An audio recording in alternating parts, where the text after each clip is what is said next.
নিজেরাই নিজেদেরকে দোষ দেবে আমাদের, এটাই তো তাদের চরিত্র।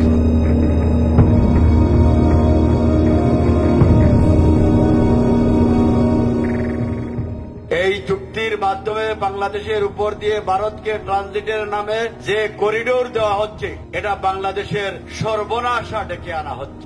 সিলেটের এক সময়ের প্রভাবশালী নেতা ও বিএনপির তৎকালীন সাংগঠনিক সম্পাদক ইলিয়াস আলীকে পরিকল্পিতভাবে গুম করে তাকে হত্যা করার পর তার লাশ যমুনা নদীতে ফেলে দেওয়া হয়েছিল।